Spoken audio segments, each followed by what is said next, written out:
sure we are live. Good evening, Author Circle. I'm just making sure that we are live. Perfect. Good evening, good evening. I am so excited for another interview with another amazing, incredible author, Laura.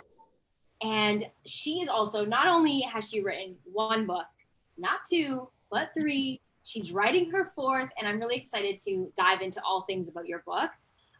You're a speaker as well. I would love for you to dive in a little bit more about your story. About my story about my books, or just my story about me, or your story about you? We'll get into the books afterwards. Okay.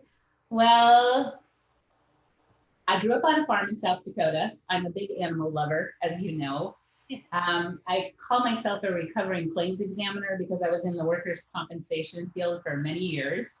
Yeah. And I became, mainly just because I love to be on stage, I love to sing, I love to act, I love to speak.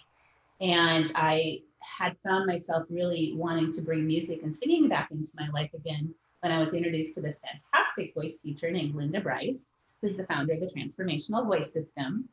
And I started singing with her in 2009, and I became a certified transformational voice teacher in 2011. So this is a completely new career for me. And tell me more about what exactly that is, especially for people who don't know what that is even. For transformational voice and voice teaching, voice training. Yeah. Well, transformational voice is, that's Linda's registered trademark. She's the one who kind of founded that name. And you could refer to it as vocalizing from the inside out. Because it's a lot, when you start working with your outer voice, a lot of things about your inner voice, and I'm sure you know what I mean by that as a writer and a writer coach, start coming out as well. So transformational voice is a very holistic way of approaching vocal training. There's no comparison, there's no competition. It's not like classical music culture, which can be a little backstabbing and damaging to people. So it's holistic, it's breath-based, and it's kind. It's kind and loving. And I love that stamp on that trademark, transformational voice coach. I love that so much. It's a really cool word, isn't it? Transformational. I mean, just the phrase itself. I agree. She did a really good job picking it. Yeah. And I love being able to call myself Lake Oswego's transformational voice teacher. That's incredible. And tell us too, as well, I know we were just chatting about it before we kind of hopped on live, but when did you first publish your first book? My first book was back in 2005. I cannot believe it's been 15 years. But yeah, that was when I just first, long story short, I was in my first mastermind group at the time, which is all about a bunch of women coming together to help each other make our dreams come true. Yeah. And this group was so powerful and it was so effective. I'll have to send you a free copy of my book so you can at least read the introduction and see some of the amazing things that happened in this group of women. Yeah. That prompted me to write this book, because it's like, if we few women, 12 of us, whatever it was, and 6 at the first meeting, if we can get together and help each other accomplish this kind of stuff in this shorter period of time, everybody should be doing this. And so that's what prompted me. It's like, everybody should be doing this. I'm going to write a book. I'm going to tell people how to do this. I love that. So what's the very first book called? 6 Degrees to Your Dreams. Oh, I love that.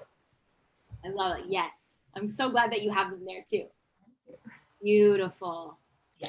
Now tell us about the inspiration behind the other books that you've written as well, and tell us the title as well. Okay.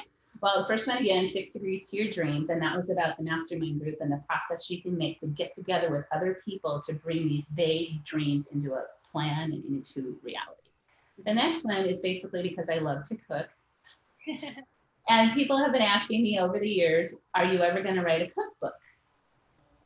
And during this transitional period where I got out of the workers' compensation world and I was launching my own entrepreneurial ship and getting my vocal practice up and running, I decided I was going to write that cookbook. So I did. And it's completely unrelated to all my other books, but that's my cookbook. Comfort Food from the Heartland, Recipes from a South Dakota Farmer's Daughter.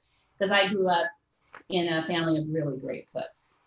In the Midwest, these farmers' wives, they know how to cook, let me tell you.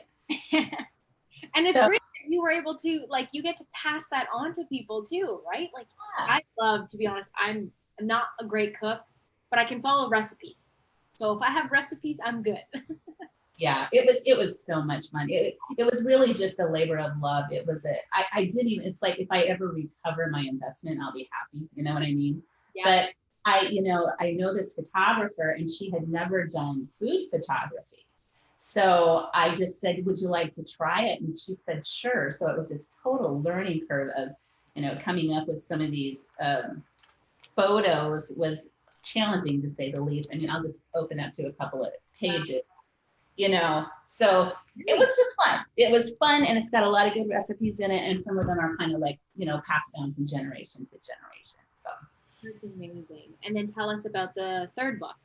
okay, so the third book is, oh boy. So the seeds for that one, which is an ebook, that's not a physical book, it's an ebook. It has a lovely cover that was designed by my web diva. So it's pretty, but it's not. If you want a physical book, you have to print it, right? Yeah. So nobody's asked me this question before. That was back in 2012. Have you ever heard of Barbara Stanny? No. Okay. Barbara Stanny is a leading authority on women and money, and she's written some fantastic books. I think quite highly of her, obviously. Like her first one is called Prince Charming Isn't Coming.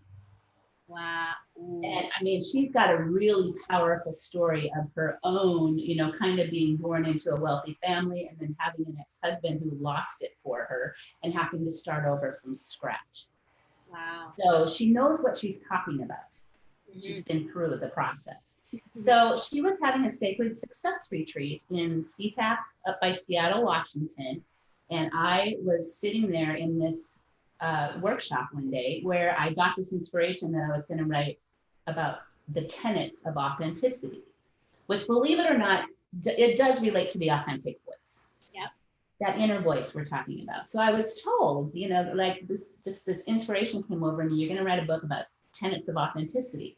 And so I started just kind of reading stuff and making notes. I had probably sat on that for about 3 years. Really? Yeah, just collecting stuff. Mm-hmm. And then one day I decided to put it all together and create an online class and this book that was going to accompany it. And it all came together.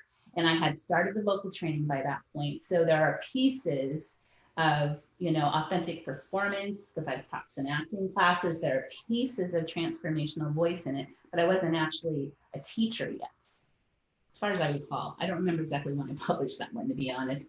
But so that's how that came about.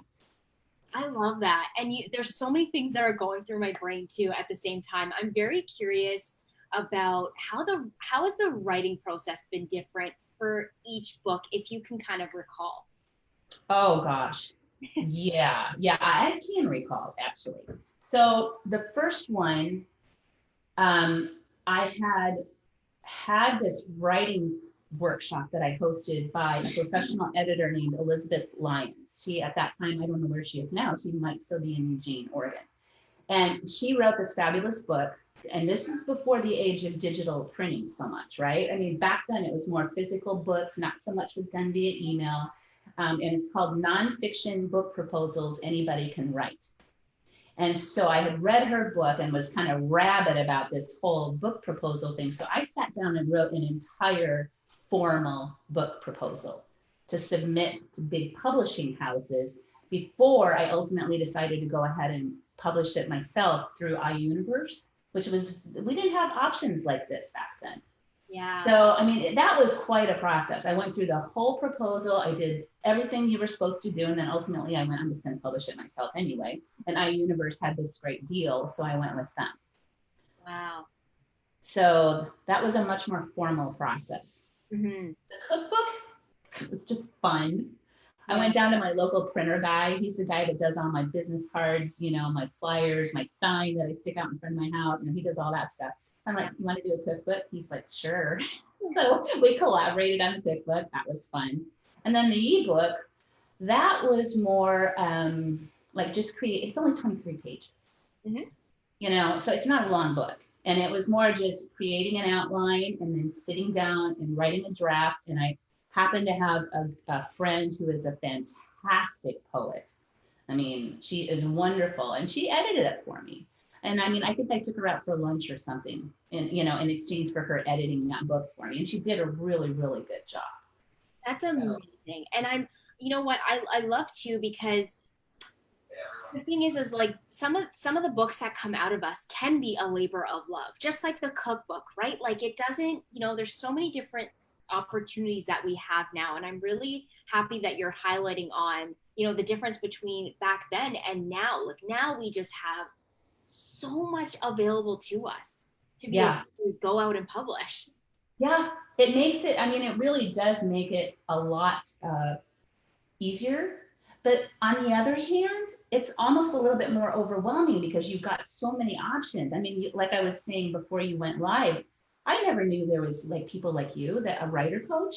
Yeah. I didn't personally know all these professional editors. I mean, off the top of my head, through a women's organization that I belonged to a while back, I know 3 people who do professional editing, and that's not even including you.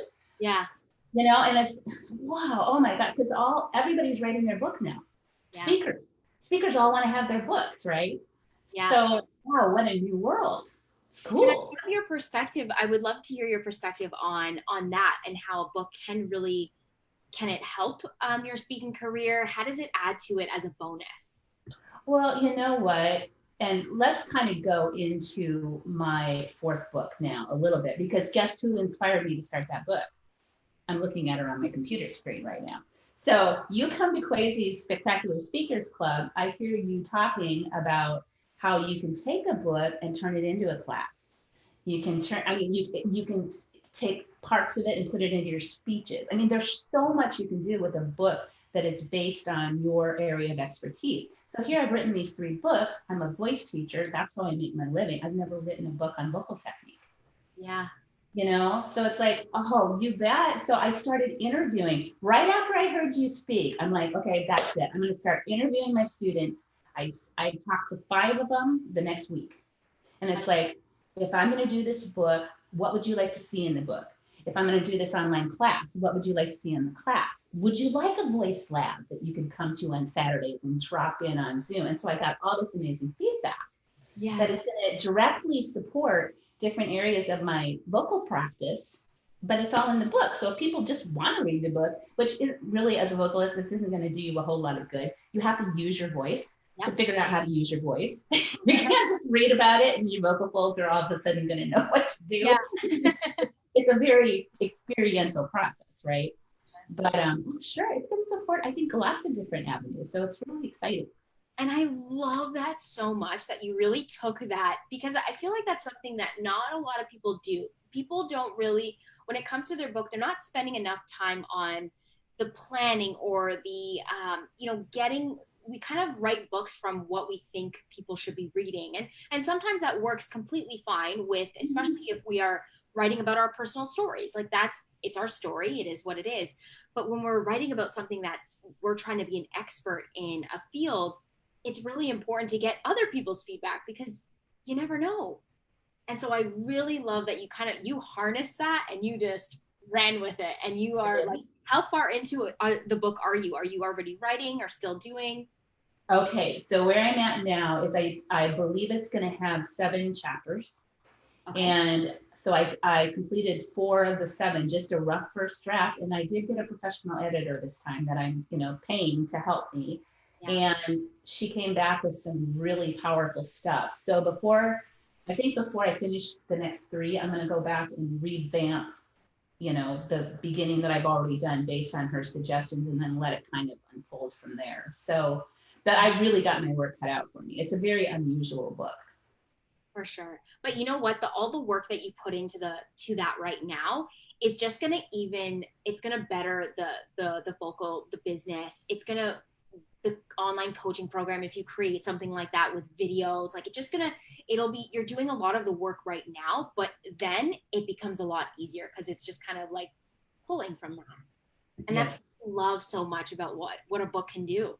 Agreed. Absolutely agreed. I mean, it's like building the foundation of a house. that's really. Exactly. Mm-hmm. Exactly. It can really build that foundation of a business. Even for myself, like that was my experience, unplanned, but that was my own experience too. Even with writing my book, it became a foundational piece of, and just building blocks like on top of each other. And that's what I just love of, we may not know entirely what the journey is going to look like after we publish, but I was sharing this that and I don't know if you can talk about this, but I was talking about it with a friend and we were just talking about both authors, just how good life is after writing a book, especially when you just own it and just go with it. There's so much power that comes from it. Even for, I'm curious to see about the journey for yourself when you were writing some of your books. Did you feel the transformation within yourself? Yes, I did. And I'm trying to think about how to put language around what that was, because it's been a little bit different with everyone. I mean, all my books are so very different. Like, for example, with the first one, it was like, I'm going to write a book. Wow. I'm going to write a book. And then to go through the process, write the proposal, and then have iUniverse give me their Editor's Choice Award. I mean, they only give that to about 10% of their books. So that was kind of an honor right there. And I had a couple of people give me feedback and edit that one for me. And of course, editing professionally came with my package. But it was like, and then I would send it and I went, I wrote a book. So it was like, I set out to do this and I proved to myself that I can do it. And I kept my commitment to myself. And I remember, like the mastermind group that I was in at the time, this gal saying, I'm just so impressed. I mean, you said you were going to write a book and now you're holding up the finished product. Wow, that's cool, right? Yeah. And then, like I said, the cookbook was more than anything. It was just fun. It's something my nieces can have, hopefully maybe someday they'll like to cook, or, marry guys who like to cook, or whatever, I don't know. But with this recent one, and this is extremely transformational for me because I've never considered myself to be a fiction writer. Do you write fiction? I've never written fiction. I envy fiction writers though. Oh, me too. I have enormous respect because I like to read. I mean, I read tons and tons of nonfiction, but I've always got a good fiction novel going too. And so I've never considered myself to be that. And one of the strongest pieces of feedback I got from my students is, if you're gonna write a book about vocal training, don't make it a how to sing for dummies. Don't make it an instructional manual. Make it a story, a fable, something that people will remember the vocal principles based on the story. And I got that from the first or second person that I talked to. So I mentioned it to the others that came after that, and they all went, yeah, do that. So here I am sitting down at my computer, putting myself in this story, and all of a sudden it's like I'm in the fabric store, for example. Yeah. And I can feel the wooden planks under my feet. I can look around and see the bolts of fabric. I can see the owner of the store, and I can see this little monkey sitting on his shoulder. And it's like I'm in this. That's never happened to me before. Wow. So it's, I mean, it has, but not in a made up story with characters that are coming from me, through me. And it's like, wow. And that's one of the feedback I got from my editor was, your allegory tale stands on its own. Wow. Loved it.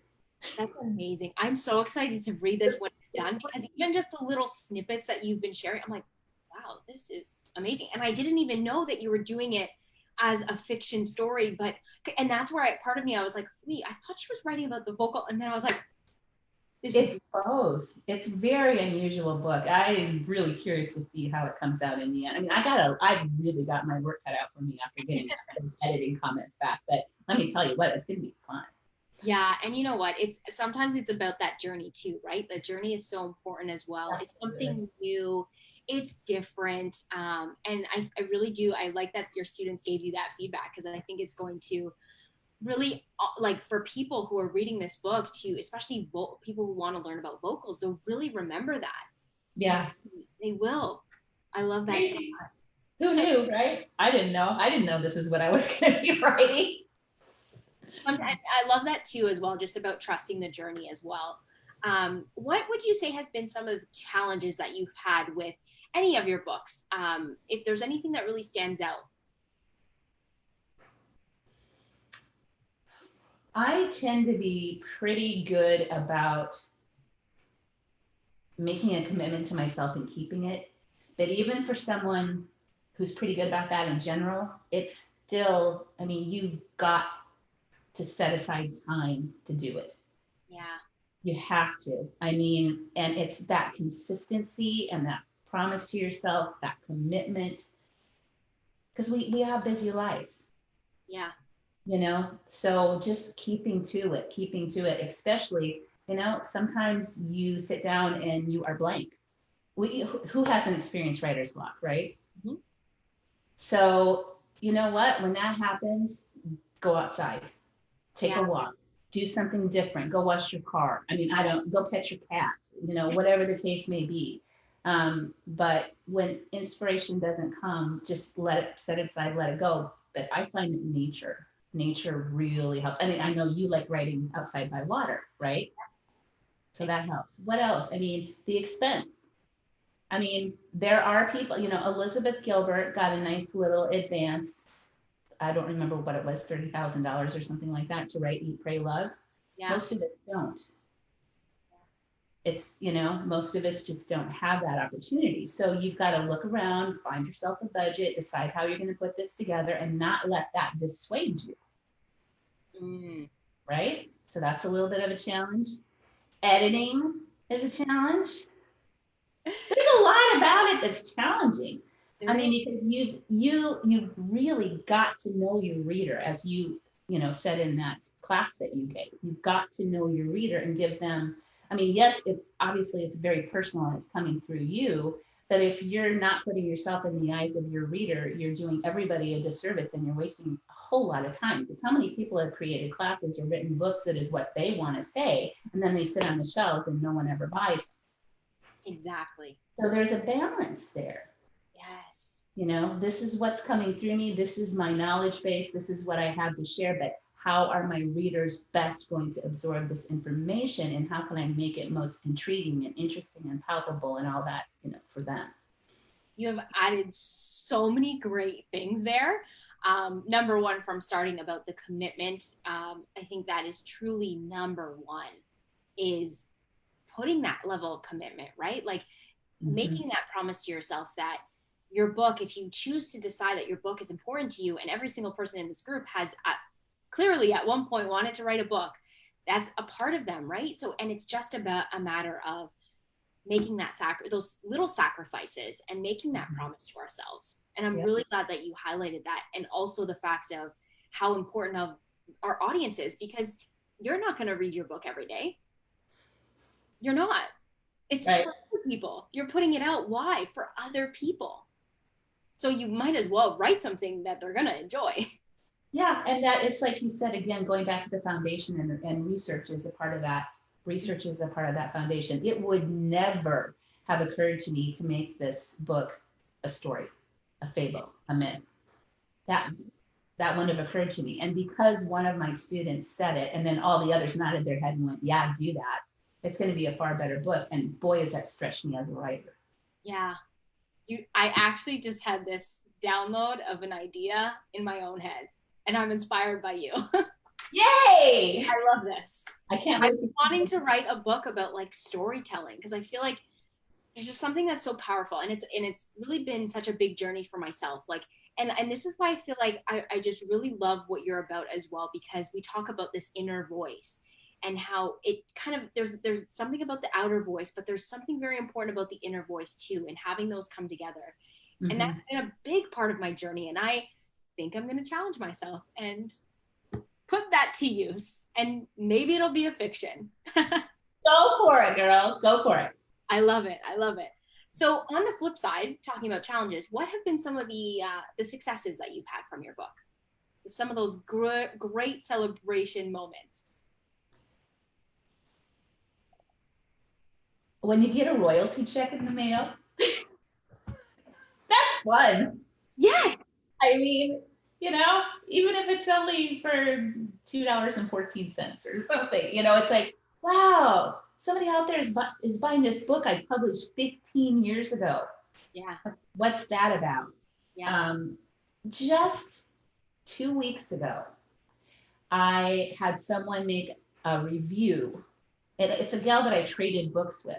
And she wrote this great review for me on Goodreads and on Amazon. And it was that little book I wrote back in 2005. She got so much out of it. She asked to join our mastermind group. Wow. And it's like, I don't even really refer to that book much anymore because I wrote it so long ago and it's not really what I would say now. I would say something completely different now, but it meant something to her. So those moments, or even just somebody saying, I made your freaking insane macaroni and cheese. My entire family devoured it. We love it. Great recipe. Thank you. And that's when I created myself. I kind of made it up myself. So it's really fun to hear that. But no, I mean, isn't that the crux of it? When you put something down in writing and then you get feedback that it reached somebody, that it helped somebody, that somebody loved it. That's a really good feeling. Exactly. And I think even too, we underestimate the amount of what one of those moments can do. Just one person coming up to you or telling you or writing a review or sending you a message saying thank you for writing a story. Like that one truly is something that you'll never forget and just really lasts so long. I still can picture many different faces from my own experience, and I will never forget their exact words of what they said, because it's not something that you forget. It's not something that you take lightly either when you're really passionate about what you do. No, and just that makes me tell writers when something that they write has touched me, I let them know. Yeah. It's important. It's important for us to acknowledge each other, I think, as writers, because it's not easy. Writing a book is not easy. It's possible. It's not easy, but it's a great, rewarding challenge that you will never regret in your life. Absolutely. Yeah. And so I'm curious too, how has been your writing process for maybe for right now? Like, how are you scheduling in the time? How are you putting it all together? What are some tips that you would have for the writers who are currently writing? Well, I think people are very individual about that. If you're a morning person and you feel refreshed in the morning, then that's when you should write. If you're in a really busy household with 3 kids under the age of 6, and the only time you can get is 1 o'clock in the morning when everybody's asleep, and that's maybe when you should write. Me personally, I'm usually done with my vocal lessons by about, sometimes 4, sometimes 5 o'clock. And then, as you know, I like to cook. So I might be in the kitchen later making a little dinner. So that's my writing time, is after my lessons are done. And, before I move on with the rest of my evening. That seems to work for me. Yeah. And I absolutely think it's true. I think it's important for us to all find what works for us. And there's going to be so much information out there of do this, do that. But ultimately, like, you've got to find what works for you. I know Kwesi mentioned that he set a small, tiny goal of 10 words a day. Yeah. Like, really? But the thing behind that is you sit down to write 10 words, you probably end up writing a lot more. Right. I just love. And then there's people who say write 30 minutes a day. I mean, for me, I know that I need to block out a huge chunk of time to allow myself to get creative and allow myself to get in there. But it's really important that we all just find what works best for us. Yeah. And I really do recommend going outside, getting out in nature and taking a walk before you sit down to your computer. To me, it makes a huge difference. That's how I get all my best ideas. Yeah, I love that. Whether it be like with the trees around, just going for a walk. And there's that. I don't know the science behind it, but I know that there is something when you are in movement and a lot of creativity comes your way. Yeah, I don't know exactly what it is. No, the physical act of walking makes your left and right brain hemispheres communicate to each other better. Yeah, and it's also something about your blood pressure goes up as well. So like even I know sometimes it happens in the shower. So like there's all these different ways, but put yourself in movement because and I tell people all the time, I wrote probably like half of my book while being on the subway because I would just be in transit and my book would just come to me and I'd be on my phone just typing away and then all of a sudden I'm at my destination. I'm like, whoa, how did I get here? Nice. Yeah. It's such an interesting process, but I think yeah, like it's very important for us to all find what works best for us. Have you ever actually, you know what, you kind of touched on this about writer's block, um, about how to just kind of going outside. So I love that you mentioned that as well. Are there any surprises that you've had throughout writing any of your books? Any things that surprised you about yourself, about the writing? I think the biggest surprise, and I know I've said this already, but just because it's so recent, and the fact that I came up with this fictional character, and I mean, I'm not that young anymore.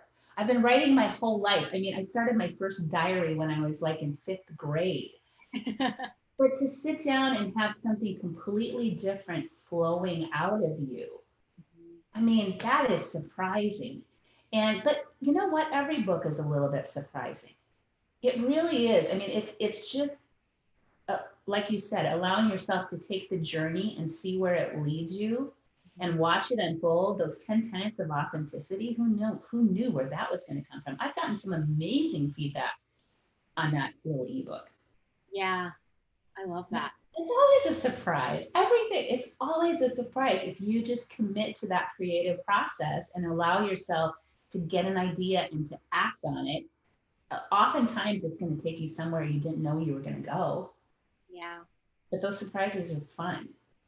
Absolutely. And I even love to, because I know you mentioned that the ebook is only 23 pages, but what I love about that is there's still, it doesn't necessarily mean the length of a book. Like sometimes people get so wrapped up in how long does the book have to be or how many words, and I tell people all the time, throw that out the window and forget about that, because it's really not about all the pages that's in it. It's about the quality that goes into Right. what's done. And clearly, I love that you have talked about that and mentioned that, because that provides such a perfect example that a book that's 23 pages has made a serious impact Mm-hmm. for people. Yep. How has how have you used your books, whether it be maybe I don't know about the cookbook, but like how have you used it to either expand or grow your business or land opportunities from Well, as a speaker, it's always good to have merchandise at the back of the room. it?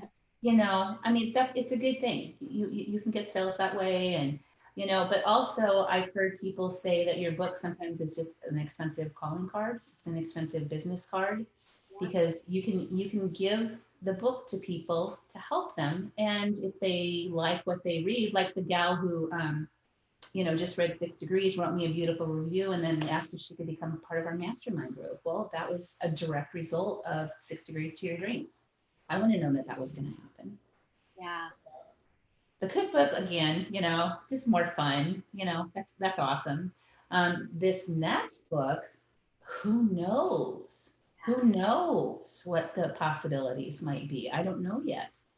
Yeah. Got to finish reading it first.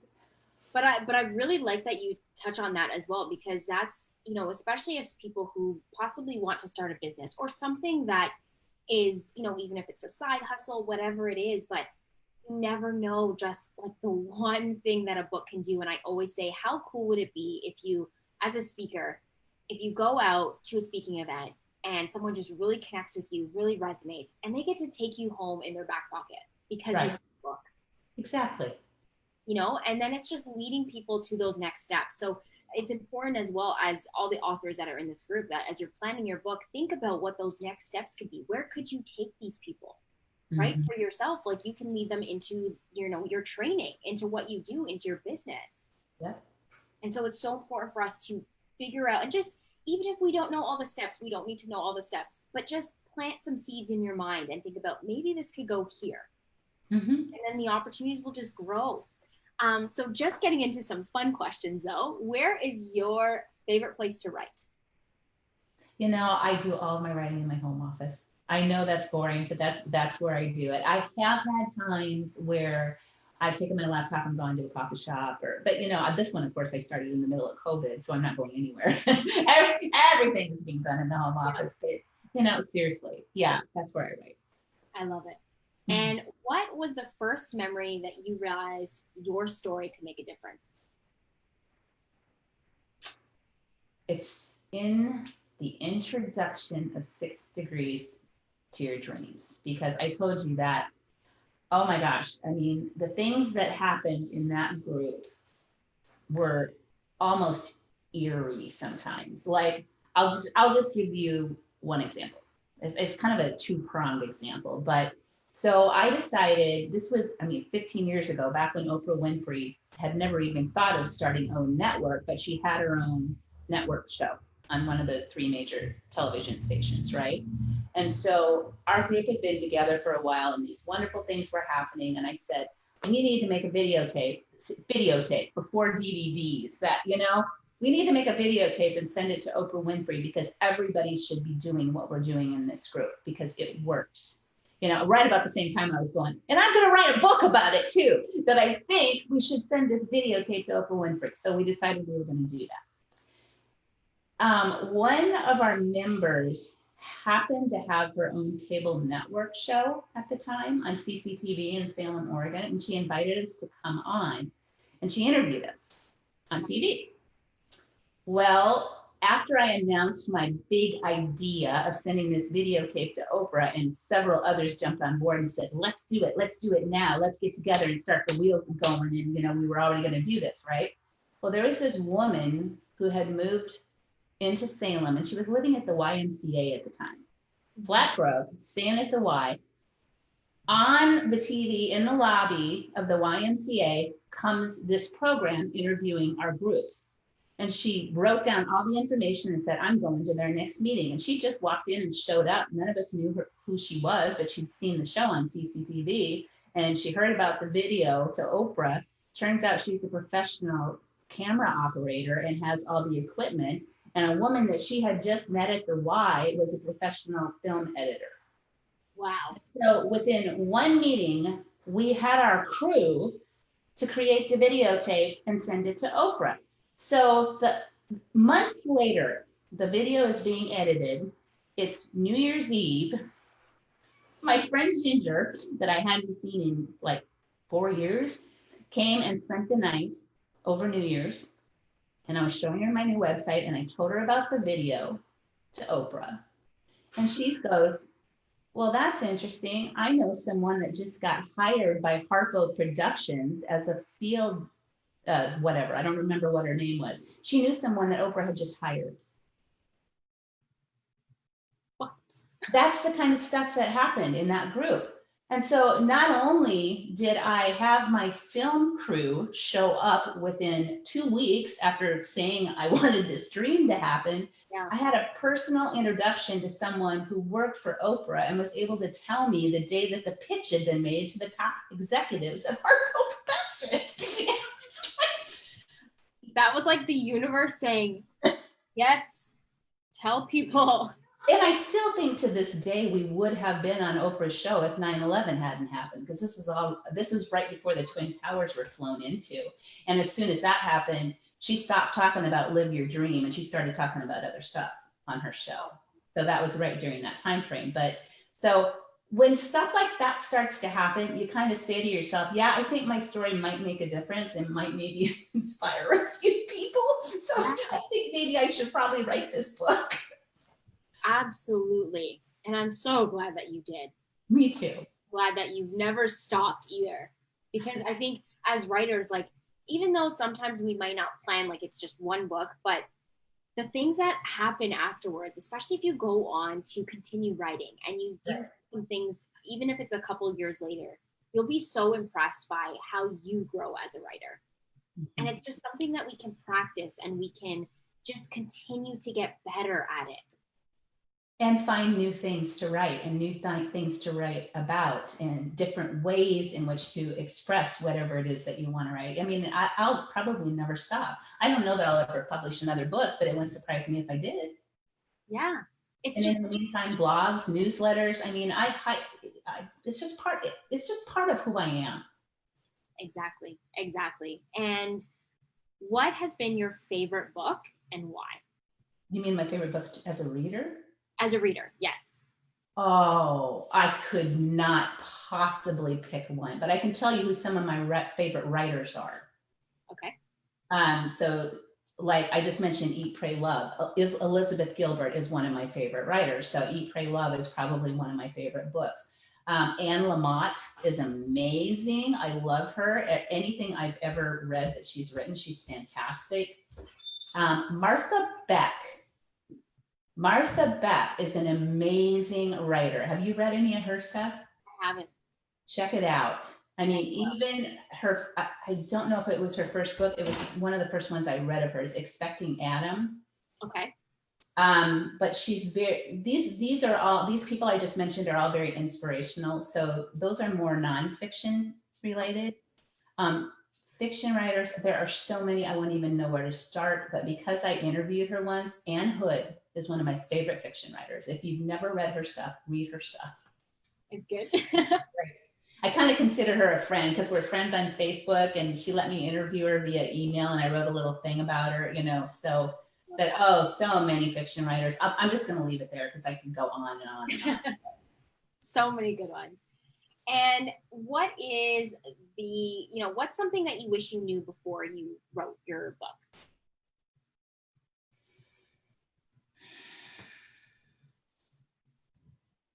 You know, nothing absolutely comes to mind other than, and you know, I put this in your author circle.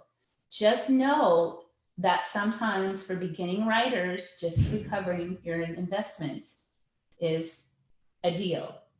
You know, it might cost you some money, and that's okay. It's okay. It's worth it. You're right. Yeah. You're right. And any last words of wisdom for the aspiring authors that we have in the group? You know what? It goes back to vocal training too, but this is equally true of writers. You're the only one who has your voice. Oh. You know, you're the only one, and that is your vocal instrument. There's no one else in the world that sounds like you, unless maybe you're an identical twin. But it's the same with your writing voice. Mm-hmm. Honor that inner voice because you're the only one that has it. And the world needs what you have to say. That's it. I don't even want to add anything on top of that because that was just so beautifully said. And I just want to thank you as well so much for, number one, your time, but also just the fact that you have written so many different books and you continue to expand and grow and continue to put your story out there and put your experiences out there because they're just so valuable. And I think a lot of the aspiring authors can be inspired by you as a writer. And, you know, we don't have to know everything. And that's what I love so much. And I just appreciate you sharing your experience, sharing some of your words of wisdom. I appreciate it so much. And I hope all the authors have enjoyed listening and hearing from you. And we'll definitely leave any links down below for all the books that we've chatted about. Website, everything will be linked for, just in case anyone wants to ever get in contact with you, they can. Thank you again so much, Laura. I appreciate it. And authors, we will see you again soon. You're welcome. Thanks for inviting me.